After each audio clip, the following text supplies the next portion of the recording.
TG Geeks, episode 379, May 23rd, 2022.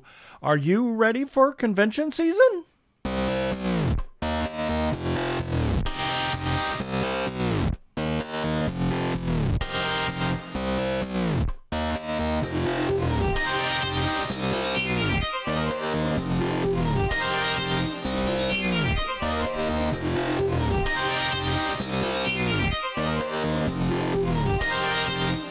Hey nerds, wait a minute. Hello and welcome to another webcast from TGGeeks.com. Hi, Will Wheaton. Yeah.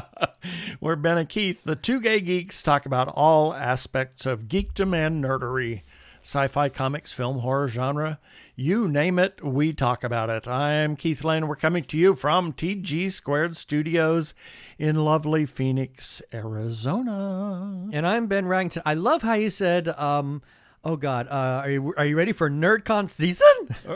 Earlier on. Convention season? Convention season? Yeah, that was cute. And I'm Ben Raggington coming to you from... Wow, I got mixed feelings. One, excited for FanFest, but boy, I'm just sick. FanFusion, sorry. But I'm sick to death of these freaking allergies. It's got my head just so congested. Yeah, it's that time again. I know, here in not so lovely Phoenix, Arizona. Yeah, so let's get on with it here. Prepare for hyperdrive. Meanwhile, in the Hall of Episodes, the Two Gay Geeks are discussing this. Boy, do we have a lot to talk about. This episode is going to be dedicated to Phoenix Fan Fusion, which is coming up next weekend, which is Memorial Day weekend. So we're going to talk all about that, how you can, attend the various things that you should need to know, some of the things that are going, and where you can come see us. Yeah, that should be interesting. Yeah. I'm hoping we get visitors. Yeah, it would be nice instead of just people walking by, Anyway, birthday shout-outs, featured podcast of the week, everybody's favorite feedback. Yeah, I'm afraid it's going to be crickets. Yeah. I'm afraid it's going to be. Yeah, that has me a little bit worried. I don't want that. I do not want us to be Nichelle Nichols at Comic-Con in San Diego, because that's what she got, and that was horrible. Yeah.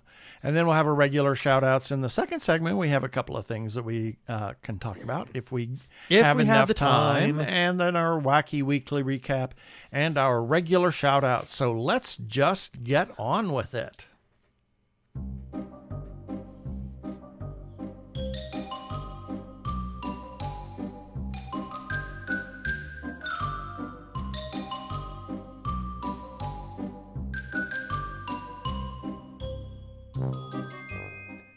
That's the music. I'm done. Well, that's the music they're going to play at our funerals. Exactly. Because right now today I feel older than dirt. Yep.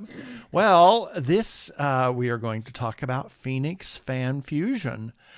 Phoenix Fan Fusion has been through several iterations of names. Originally was Phoenix Comic-Con, and we're talking about 30 years now, I think, that they've been going. Yeah, this is it's now back. This is the first year it is properly back since the Great Pause. Since the Great Pause. There's lots of things going on. They don't have as much because, obviously a number of people have withdrawn from the convention, and they kind of decided.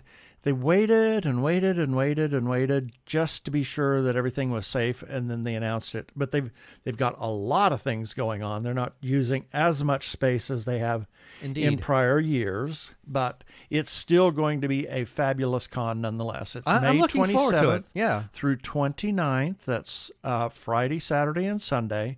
Memorial Day weekend of 2022 here. And if you want to know more, you can certainly go to PhoenixFanFusion.com. Now, we're going to talk about a lot of things. Where to get badges. You can only buy badges. Badges! Yes, badges are back. Yeah, we've already got ours. Yeah, well, we got several badges. But memberships and badges are only available online. And if you go to the phoenixfanfusion.com, and there's a big banner up there, it says home, buy, features, guests, attend, all that kind of neat stuff. If you go to buy, there are memberships available. You can buy autographs and selfies. You can buy photo ops, all kinds of things. And it's actually quite inexpensive, shall we say, for the 3-day event. The 3-day event, single full event membership is 90 days. That's $30 per day. That's actually say that all again. A single full event membership is $90. Okay, that's for all 3 days. Okay, you I thought you said 90 days. That's $30 a day. And I went, what? Yeah, 90 days. 90 days. Phoenix Fan Fusion is now expanded to 90 days. Oh boy, $90. $90. Okay, $90. They've also got a number of different things you can do. Sidekick child and sidekick memberships. They have Friday only, Saturday only, Sunday only memberships, VIP memberships, just all kinds of stuff that you can do at Phoenix Fan Fusion. Now, let's see. Here we go. And where are we on the script? Let's see. Yes, the badges. Yeah, we're still on the badges. Yes. There are a number of places to pick up the badges, and let me see if I can find that before I scramble around here. You want to talk about something? Well, we can talk a little bit about the programming. Now, actually, no, I'm going to talk about some of the programming we've had in the past.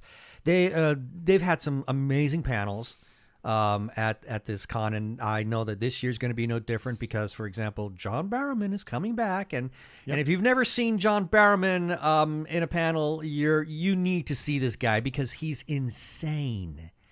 Yes. Absolutely. He's mad. In fact, I remember the very first, when it was still Comic-Con, that was the very first time I got to see him do a panel, and I would say I never laughed as hard as I did at his panel. The man is hilariously funny. He's terribly entertaining, but he's from that school. So, did you find what you were looking for? Yes, you can.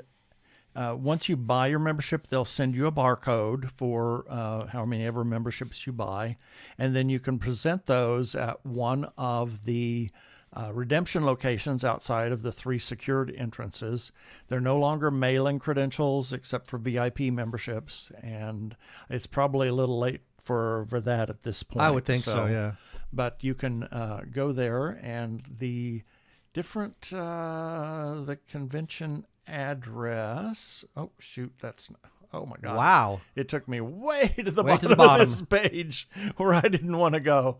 A little ill prepared here. So you're looking for the physical address? Yeah, it's at the convention center, but there are a number of different entrances, and there's the main entrance that is, I think that may be the main convention entrance. That one may be just for exhibitors and staff, etc. There's usually in between the 2 convention center buildings. Right. That's a main entrance. There's another entrance on a lower level, and or the other side of that, as well as a different entrance. I can't find where all the entrances are. I thought I saw a map at one time of that, but well, let's just tell them that there is some kind of a map, yes, that you can find at phoenixfanfusion.com. Exactly. You can go to phoenixfanfusion.com, and if you click on attend, there are a number of links that, I clicked one of those links, and it took me, there's a bunch of information on this page. So there's a map just right below the first header that shows you the different entrances or the different buildings, what's located where. The Hall of Heroes and the Exhibitor Hall are actually in the same place this year. I figured, I wonder if they were going to do that. If they were scaling back, Yeah, I wondered if they were going to combine the two, which makes sense to me. Exactly. So they're not doing, I don't think they're doing that third level for the Hall of Heroes. And I actually mixed it all together. That could be good. Yep. And there's, if you wish to take part in the hotels, there's still some limited hotel rooms available. There's links there that you can check out, as well as it shows the costume and prop rules. Yes, and there are rules. Lots of costuming, and there is specific entrance for those doing cosplay or cosplay that, obviously covers your face, and where you want to be screened and get everything checked out.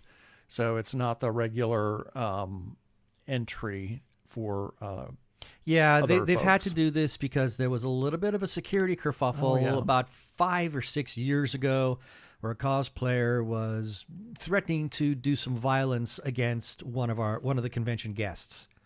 Yep. So they have to increase security for that sake. But but once you're in, once you're cleared, you shouldn't have any problem, I would think. Yeah. It's once you get through the checkpoint, then you should be okay. And there's a whole list of things that you certainly don't want to bring in, prohibited items.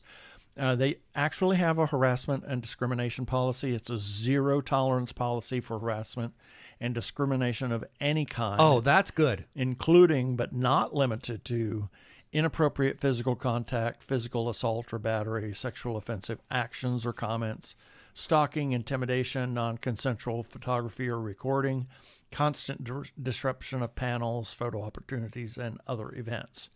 Now, they have also said that please, if you want to take photos of cosplayers, ask them first.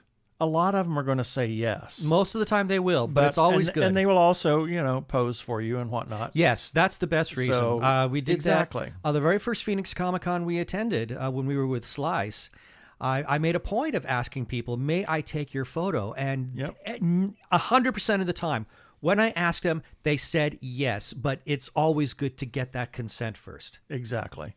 Get the consent. Take your photos. Ask if you can be in the photos with them. The cosplayers really are there to have fun themselves and for you to enjoy them. Yeah, this is a big nerd gathering, so it's always good to greet everybody on the same level, if shall we say, and with complete honesty. Yes, and they also have safe zones that are listed on the website as well. Oh, that's interesting. What are those? Those are safe zones for if you feel that you're being harassed or stalked or something is wrong, you can go to one of these places and report that, as well as just be there and be safe from anybody that's trying to menace you, shall we say. That is very good news. Yep. Valley Metro is the light rail just stops right there. Just right there. It's a quick walk. So there's the nearest light rail stations to Phoenix Fan Fusion. Entrance are 3rd Street in Jefferson and 3rd Street in Washington. And they're open. There's lots of parking links there. They suggest that you purchase parking in advance. You can reserve parking because it's going to be the place is going to be packed. The place is going to be packed, and you don't want to just drive up. No. And say, oh, let's park in this garage. We tried and find that. out it's $120 a day or $75. Thank you. We tried that one time. Holy moly. We tried that. The weird thing is the further away we got to the event, the more expensive the public parking became. Don't ask. It makes absolutely no sense to me, but it was just insane. And even though this is a more scaled down event because it's our first time back, this is like one of the most anticipated nerd events of the entire Southwest. Exactly. This is Phoenix Fan Fusion has, in all its iterations, has always been one of the most popular of the conventions throughout the U.S. Yeah. As I scroll down through this page, I finally found the different entrances. There they are. in a little kind of obscure place. The entrances, the secured entrances are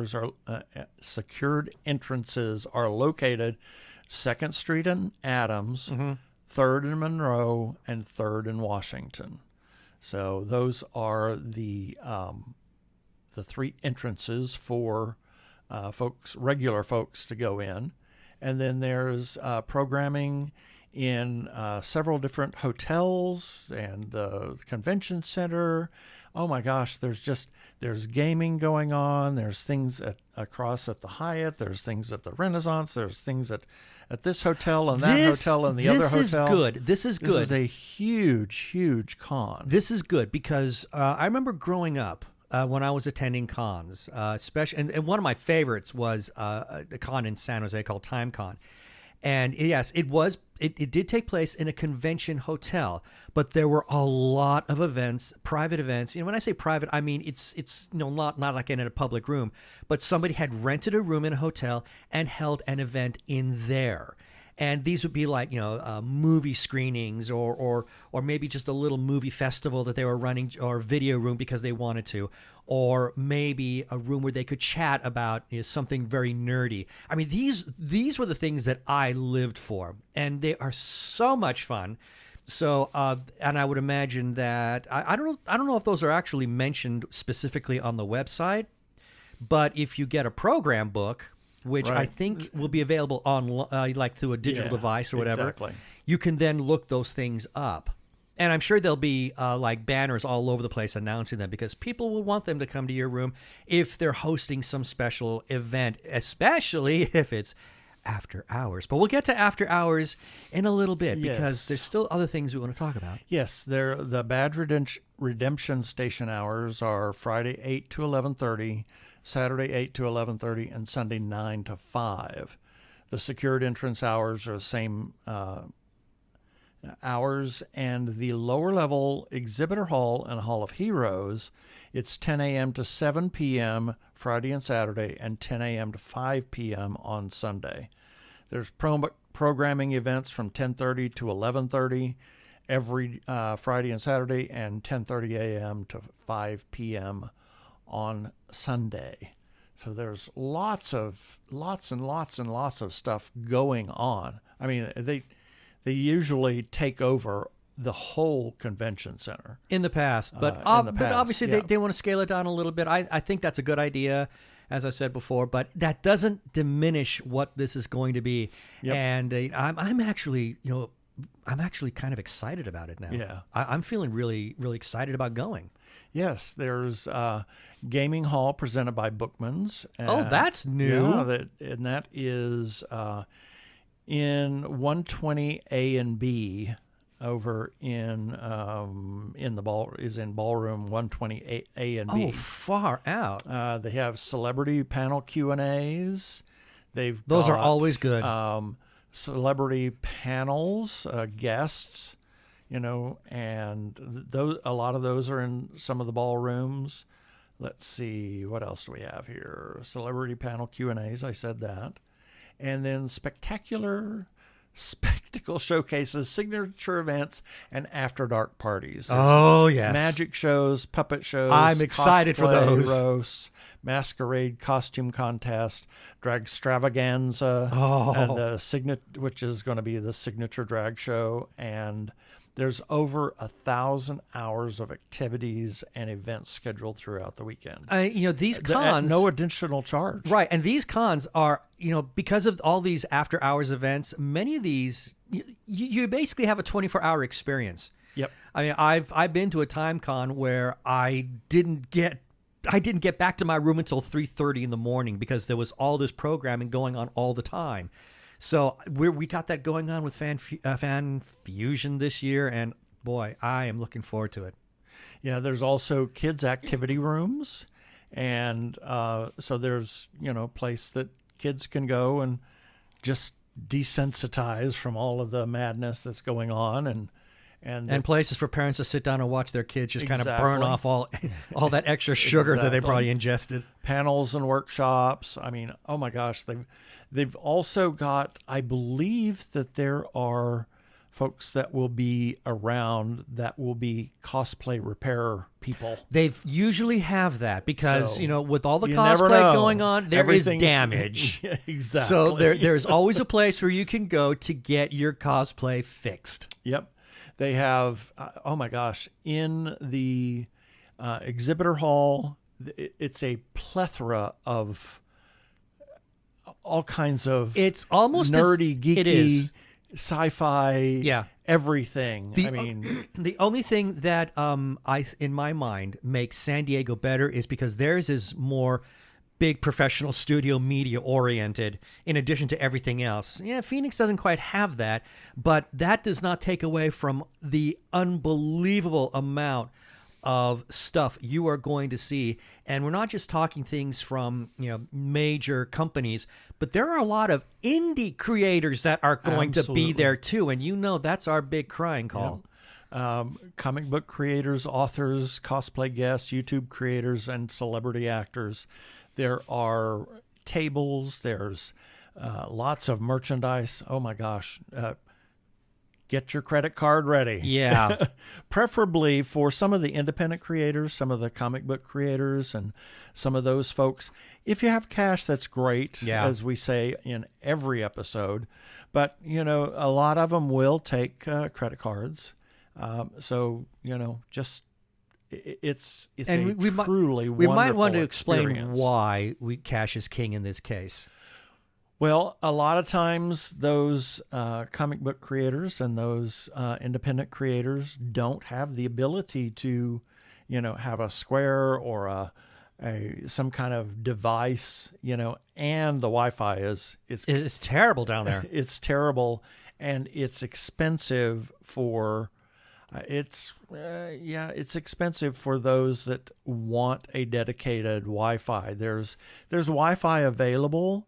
It's not expensive for just email and stuff like that, but for vendors and whatnot, it can be quite expensive because it's a dedicated Wi-Fi service for them, and it has to have a pretty wide pipeline in order to be able to handle all of that traffic. Exactly.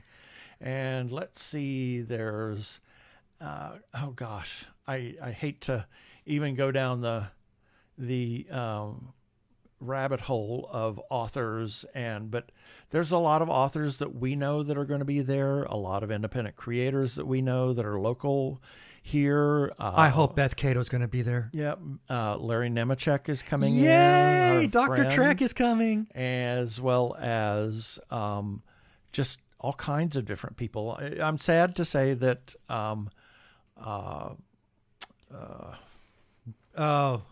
Fanbase Press is not coming over. Oh, that's right. Yeah, Barbara and Bryant, but they've got two young girls. Yeah, so. they have twin girls now, so Yeah, it's a little tough for them to make the trek into Arizona.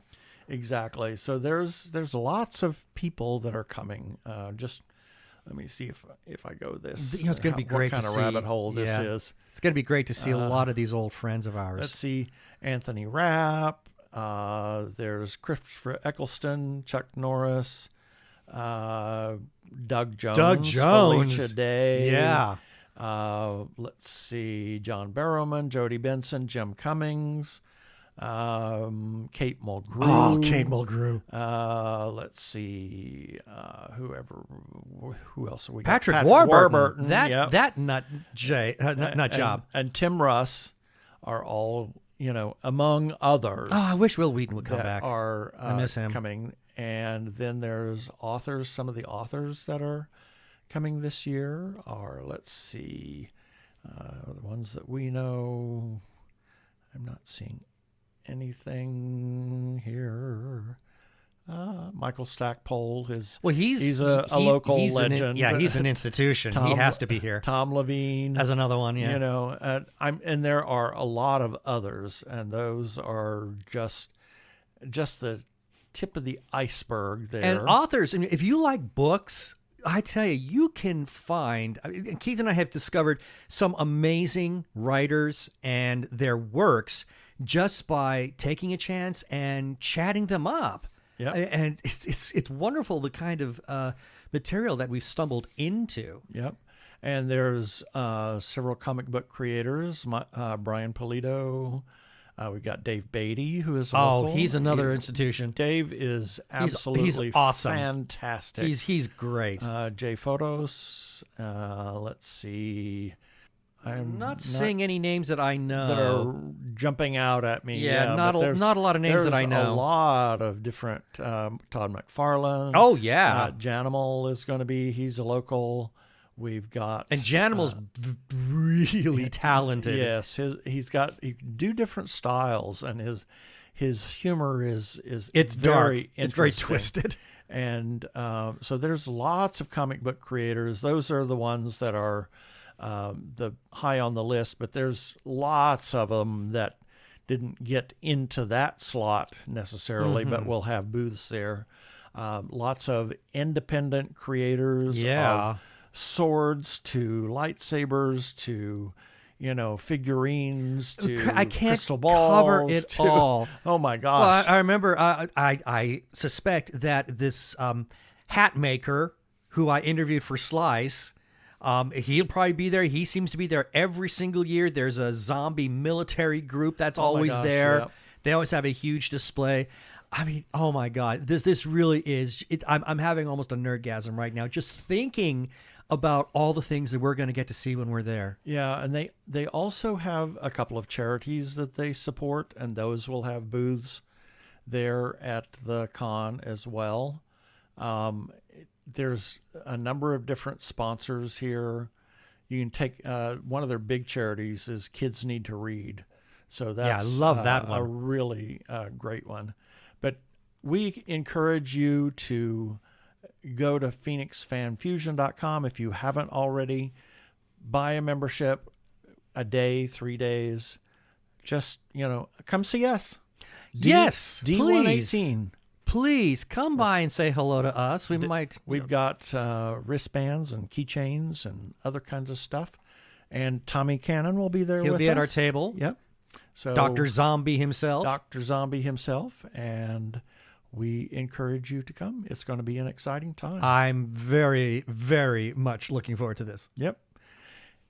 Phoenix Fan Fusion, Memorial Day weekend. Come see us. Well, that's a good tagline. And others. That's a good tagline. Hi, this is Barbara. And Bryant Dillon of Fanbase Press. And you are listening to the Two Gay Geeks.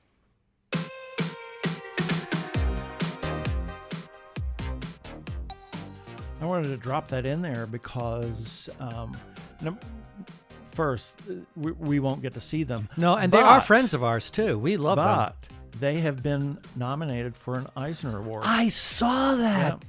God, that's wonderful news. They are great people. They are awesome. Just the nicest people ever. I love them to death. I need to remember to tag them in the Yeah, tags no for kidding. the episode. Here's a few selected birthdays from May 23rd through May 29th, 2022. May 23rd, Joan Collins, actress. Oh my gosh, she has been in everything. Including Star Trek.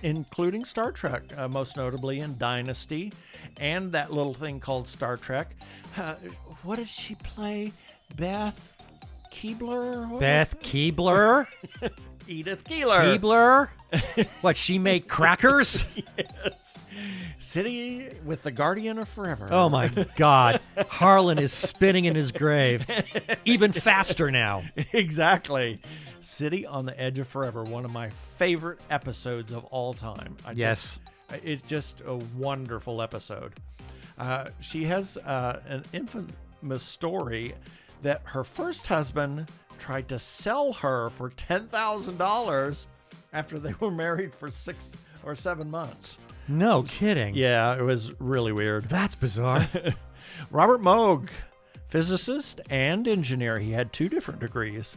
He was a creator of the synthesizer in 1964. Yes. And then we have Greg Spears, who is a opera lyricist or librettist. He wrote, I couldn't off the tell top you. of my head, I forgot now. May 24th, Doug Jones, actor. Too many things. Oh my gosh. A lot of the time under very heavy makeup. Most of the time. And usually characters that need to move and gyrate in all sorts of different ways. In absolute great demand for lots of things. Has double jointed legs. Yeah. So imagine that. That helps. He's Saru in Star Trek Discovery, as well as many other things. So Jim Broadbent, actor, very long and illustrious career, lots of British TV, including Blackadder. Okay. And he did a comic relief, and he was the Doctor. Curse of the Fatal Death. Oh my God! Oh yeah. Okay. Now that there's some question as to whether that one is canon or not. I was going to say, what Doctor is he? 12th and a half? Something like that. 12th and a quarter? Harry Potter. He was Professor Slughorn. Moulin Rouge. He was brilliant in Moulin Rouge. And we recently saw him. Oh, good God. Why Didn't They Ask Evans? That's it. Yep. And he was also Santa in Arthur Christmas. That's right. He was. Michael Chabon, writer, producer. He wrote the screenplay for John Carter and the short treks. And he's the writer, producer of Star Trek Picard. And is a big, big nerd. Oh my gosh. Well, I didn't know he did John Carter. Yeah. Wow, that's far out. Yep. And then we have friend of ours, Justin Cruz. May 25th, Frank Oz, puppeteer and voiceover. Started working with Jim Henson in 1963 and has basically become the torchbearer as well as the voice of many characters that Henson created. Sesame Street, Muppet Show, and 75 other Muppet productions. As well as Star Wars. Yoda. Yes. Ian McKellen, actor, obviously as Gandalf in Lord of the Rings. X-Men as Magneto. And Doctor Who as the Great Intelligence. That's right. He did do that. It was a crap episode, but... It was a crap episode, but it was nice having him in it. Yep. British TV galore and best friend of Patrick Stewart. Yes, that is a bromance. That is so beautiful to watch. And he played Maggie Smith in a Weekend Update skit on Saturday Night Live. Oh, no. Yeah. Now, I have to see that. No, I have seen him imitate Maggie Smith on Graham Norton, and he's hilariously funny in that, but I need to see that SNL skit now. And then we have Bruce Campbell, actor. He has been in almost everything made since 1972. Yeah, his fingerprints are everywhere. Literally in everything. He's just practically so many cameo things. Yeah, he's like ubiquitous in pop culture movies these days. Most recently in Doctor Strange. Yep.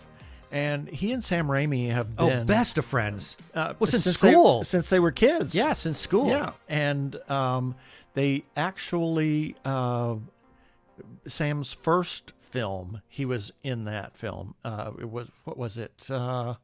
Shoot, I can't remember. Anyway, but Bubba Hotep. Oh my God. Oh yeah. Evil Dead. The Evil Dead series. Evil Dead was the first one that they did together. And then lots of voiceover. He had a cameo in Doctor Strange. Well, because again, that was directed by Sam Raimi. Exactly. May 26th, Sally Ride. Astronaut, first American woman, and youngest person in space in 1983 aboard the Challenger. She left NASA in 1987, but was on the committees that investigated the Challenge and Columbia accidents. First known LGBT traveler, and sadly died of pancreatic cancer in 2012. What a shame. Yep. Peter Cushing. The first of the trifecta. Holy moly, actor.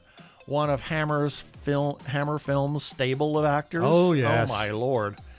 So many classic films, the Doctor Who movies, Star Wars. He was known as Props because he would use props to enhance the portrayal of a character. Really? And would present a director with a list of things a character would have in his pockets and how he would use them. It's actually become a part of teaching actors kind of method acting. Wow. Because okay. they have the character has this thing, it helps them to get into that character. He was always fidgeting with something, and now I have to wonder, okay, Star Wars Episode 4. I mean, what was there that helped him to get into that character? I don't know. I didn't see anything. I don't know, but he may have had something in his pocket. Now, the funny thing about that is in Star Wars, the boots that they had for Grand Moff Tarkin. Yes. You never saw them. Hurt his feet. You never saw them. He asked George Lucas if he could wear slippers instead. And you always saw him from like the waist up. Exactly. Well, I would hope that they gave him some lifts because he came off as physically short. Yeah. So, but that doesn't surprise me. Yeah. And then we have Jack Kevorkian. I put him on here for a very good reason. He was a pathologist who was a proponent of voluntary euthanasia. His work, whether you agree with his methods or not, changed the way we look at death today and reformed in the medical industry from hospitals to clinics to hospice organizations. And there are a couple of states now that have voluntary euthanasia. Oregon is one. Yeah. And I just, whether you agree with it or not, it's a humane way of letting people escape some of those end-of-life challenges that are horrific. Yeah. I think had California had that, maybe my stepdad would have taken that step instead of having to take matters into his own hands, because he was dying and he was in a lot of intense pain at that time. Then we have friend of ours, Ryan Gebhardt. I love that guy so much. And Clint Borzoni. Another one that I love so much. He's awesome. Amazing composer. I love Clint to death. May 27th, Paul Bettany, actor known recently as Vision in the Marvel properties, also as the voice of Jarvis. He was in the Da Vinci Code as a scary, scary monk. Yes. And actually, he had to wear a wig. That's not his hair. When they dyed his hair, it created burn sores all over his head. So he had to wear a monk, yes. Oh. He had to wear a wig. And then Christopher Lee. The second of the trifecta. Oh, my gosh. And best friend to Peter Cushing. Where do you start? Lord of the Rings, Star Wars, Hammer films. Interesting that he turned down the role of Loomis in Halloween, as did Peter Cushing. No kidding. Both of them were offered the part. Huh, He interesting. was fluent in Italian and well-versed in French. He was of Italian descent and spoke French, well enough. And the interesting part about some of the, I don't want to call them spaghetti. Spaghetti horror films. Yeah. Some of the Mario Bava stuff. He's actually speaking Italian, yet but they dub it into English. It's not him. It's not him. Which makes no sense at all. Which is really weird, yes. He also provided some really great information when doing Lord of the Rings, because he was so well-versed. He would read the trilogy every year. He could recite the Black Speech, all regarding the 9 Rings of Power, fluently. And he was always giving Peter Jackson information about, different things that happen in the Middle-earth universe, as well as that scene when Sauron gets stabbed in the back by Wormtongue. Jackson gave this direction. Okay, you want to do this, and Christopher Lee's like, no, that's not how they would sound. How would he know? Well, he sort of had some kind of at least indirect experience with that during World War II. Interesting. So he said, this is how a person would really sound if they're being stabbed in the back. And Peter said, okay, do it. And he did it, and it's disturbing. Then we have Vincent Price, There's number 3. legendary horror actor. That's a third of the trifecta here. I loved Vincent Price's voice. There's just something oddly creepy about it. Dr. Fives Rises Again, Batman 66's Egghead. Oh, yeah. Other 60s and 70s TV. I mean, lots of it. Who didn't do 60s and 70s TV? He did a number of Roger Corman films, too, when Roger was kind of focusing House on of the Usher. Yes, when he was focusing on the Edgar Allan Poe stories. Yep. And he also did Wax. House of Wax? House of Wax, yes. And oh my gosh, what a creepy film. was a fan of opera and loved to cook gourmet meals. Yes. In the 50s, he became one of the strongest supporters of human equality. His daughter came out as a lesbian and in the 60s and early 70s, so he was an opponent of Anita Bryant. Oh, of course he was. And there's a story that he and Peter Lorre went to Bela Lugosi's funeral, and they walked up to the casket themselves or together, and they were, there, and he was all dressed out in his Dracula cape, and Peter Lorre turned to him and said, "You think we should drive a stake through his heart just to be sure?" I'm sure Bella would have gotten a laugh out of that. Yes.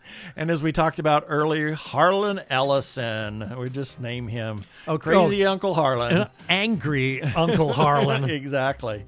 And then our friends of ours, Jeff Gordon and Jana Hall. Oh, happy birthday, Jana. May 28th, Gladys Knight. Known as the Empress of Soul, is an American singer, songwriter, actress, businesswoman, and author. A 7-time Grammy Award winner.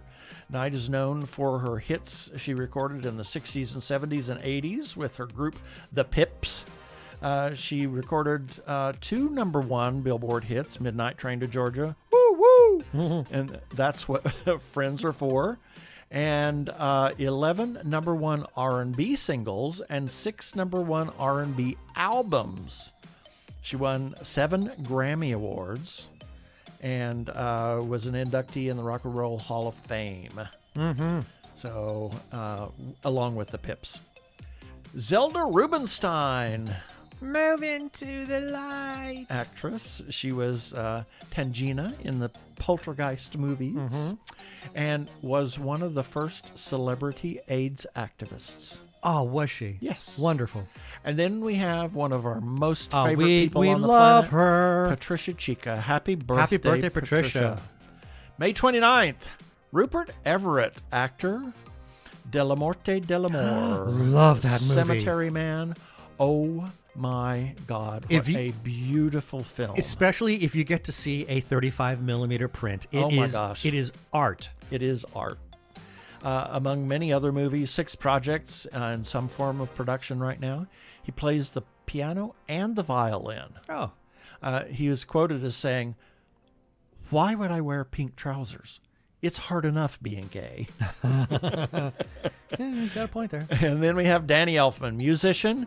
Oingo Boingo. I love Oingo Boingo. Started by his brother Richard, and with Danny's help, created music for Richard's film Forbidden Zone. No kidding. And then turned to composing for film almost exclusively when he met Tim Burton, and has had a long collaboration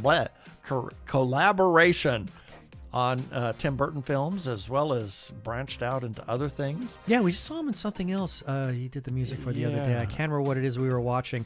Oh, yeah, Doctor Strange. Yeah, and claims Bernard Herrmann as an influence on his musical style. And that's it for the birthdays this time.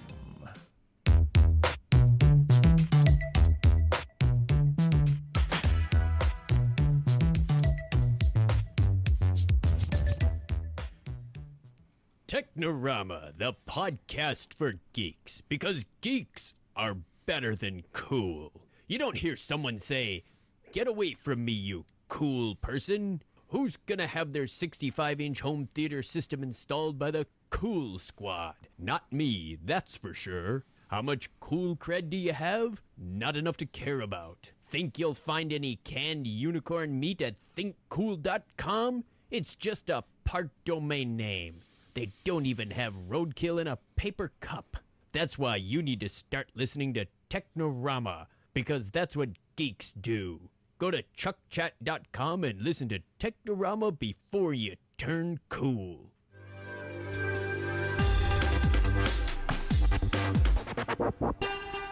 Go give a listen to our friends Chuck and Craig over at Technorama Podcast. I'm Daniel Radcliffe, and I believe that reaching out for help is the bravest thing a person can do. If you are struggling and need support, call the Trevor Lifeline at 1-866-488-7386. It's free and confidential, and trained counselors are there to listen 24/7 without judgment. To learn more about the Trevor Project's life-saving work for lesbian, gay, bisexual, transgender, or questioning young people, go to thetrevorproject.org. We want to give a shout out to the Joshua Tree Feeding Program, a 501c3 nonprofit food pantry for the HIV and AIDS community in Maricopa and Pinal counties. They set it up like a store so the clients can pick and choose what they want. They have a second distribution for those in the gender non-conforming community that may be experiencing food insecurity regardless of HIV status. They are an all-volunteer organization, and they could certainly use your gift. If you want to give a single gift or a monthly recurring gift, go to jtfp.org.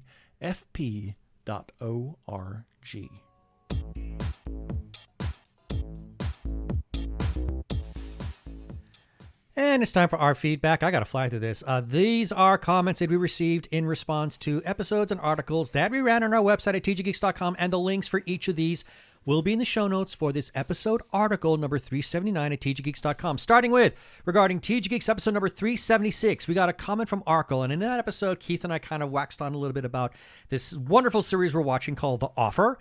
And he says, it's my understanding that negative reactions to The Godfather from Italian Americans was not anywhere near as intense as The Offer portrays. So, ironically, The Offer is more offensive to Italian Americans than The Godfather ever was. Between that and casting Chris Pratt as Mario, this has just been a rough year for the Italian American community, hasn't it? Okay, couple of things. Everything that we're seeing in The Offer is taken from the mind of Al Ruddy, the producer of The Godfather. This is how he remembers it. So he wrote a book. He wrote a book on it. So this is how he saw it. So I don't know what else to tell you about that. As far as Chris Pratt playing Mario, I'm looking at IMDb. Chris Pratt is not anywhere in this movie that I can, or in this series that I can see. You've got only two Marios that I know of. Mario Puzo is played by Patrick Gallo, and then there's Congressman Mario Biaggi, who's played by Danny Nucci. So if Chris Pratt is in this, please let me know, because I haven't found him. Moving on, regarding Hamish Downey's First Friday playlist for May 2022, Hamish had to come back with a comment saying, I really hope that people will check out The Small Back Room, also known as Hour of Glory. I got a couple of comments from people who also, I think, were connected to this. One is Angel. From Angel Byers. She says, great list. And then from James Culbertson, he says, hey, this is fun. And then we close off regarding TG Geeks episode number 377. We got a comment from Roy Michelson, who we interviewed in that episode. He's a really great author. He left us on Twitter saying, oh, hey, look, I'm on this here. Thanks for having me, TG Geeks. I had a lovely time. That is our feedback. And if you want to leave a comment, you can do that on our Facebook page, our Twitter or Instagram pages. Or if you want to leave a comment on our episodes, you can go to YouTube, or you can leave a comment at tggeeks.com directly on the article. We also have a listener feedback line, so if you want to call and leave us a voicemail, we'll play that on air. Call 469-TG-GEEKS. That is 469-844-3357. And as always, please play nice. For more than 2 decades, Judy and Dennis Shepard have honored their son Matt by working to erase hate around the world. The Matthew Shepard Foundation honors his legacy by inspiring the good work of activists, teachers, artists, and legislators, and everyday LGBTQ+ folks and their allies. Join us today in helping to erase hate. Visit MatthewShepard.org. Thank you to Comcast NBC Universal for that promo.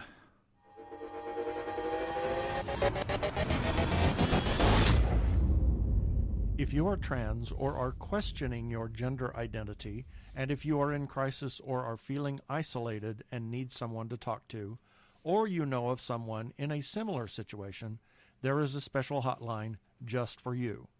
The hotline is provided by translifeline.org and staffed by trained counselors who are transgender themselves. The hotline in the U.S. is 877-565-8860. In Canada, it is 877-330-6366. or you can go to translifeline.org to learn about the important work they are doing. Please reach out for help. You are not alone. Yeah, baby. They're like two gay geeks. They're together, you know. They're two gay guys and they're geeks. Is that okay?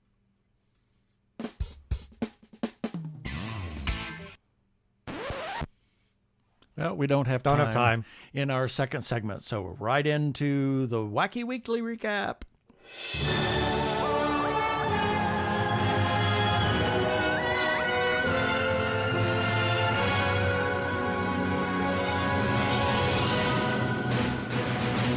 And as Keith pointed out, this is our weekly review. These are items that we ran on our website this past week at tggeeks.com, and the links for each of these will be in the show notes for this episode, article number 379 at tggeeks.com. Starting with Sunday, May 15th, Nerdy Chupacabra's number 100. Woohoo! On Monday the 16th, TG Geeks episode number 378. On Tuesday the 17th, Phoenix Fan Fusion returns Memorial Day weekend.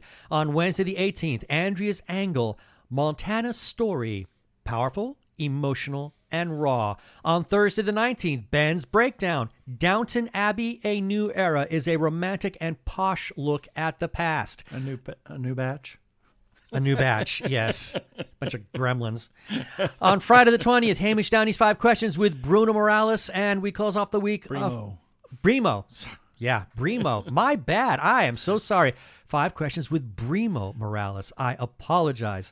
On Saturday the 21st, Baymax, a new series to debut on Disney Plus June 29th.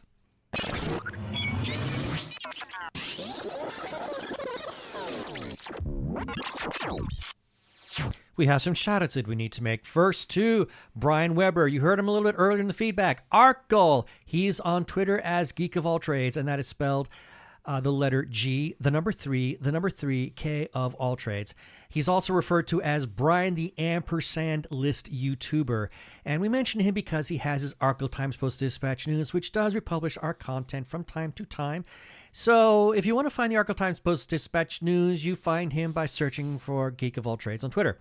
And while you're looking for all things Arkle, go to his YouTube channel, youtube.com/Arkle Studios. He has a number of projects there. They're always going. He has a Shameless Cash Grab series, which is in Season 7. Yes, the Rants vs. Zombie series is over, but, you know, all the episodes are still there. He also has Arkle Tier Ranks. And he has a new one. Oh, he's got a new one.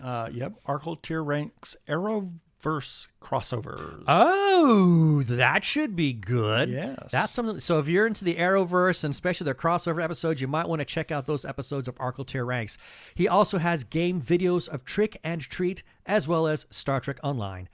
We must also give some shout-outs to a couple of Facebook groups for allowing us to post our episodes and relevant articles on their pages. First, Two Gay Geeks After Hours. Big thanks to the moderators for saying that we could share away our content there.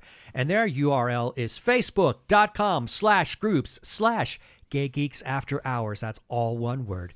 And then to The Gay Geek for pretty much the same thing. And their URL is facebook.com/groups/The Gay Geek. And as always, we give special thanks to their moderator, Jeremiah Reeves. Thanks, Jeremiah. Other places we can be found are Spotify, TuneIn, Stitcher, Amazon Podcasts, as well as where other fine podcasts can be found. Also, check us out on Sci-Fi Radio at 3 a.m. and 3 p.m. Pacific Time on Tuesdays for a replay. And listen to their other content. They're a 24-hour geeky internet radio station. Please rate us and review us on iTunes. And don't forget to subscribe to our YouTube channel.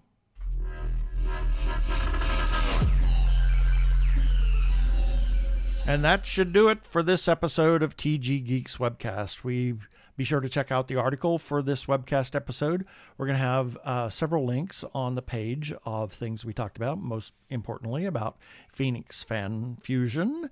And remember, you can comment on our Facebook page or our website, tggeeks.com, or you can leave us a voicemail at 469-TG-GEEKS. That is 469-844-3357. From TG Squared Studios, I'm Keith Lane. Thanks for listening. Come visit us at Phoenix Fan Fusion, booth D118 in the Exhibitor Hall. Please be kind to yourself and those around you. Stay safe, wear a mask, get vaccinated. Peace. Cheers.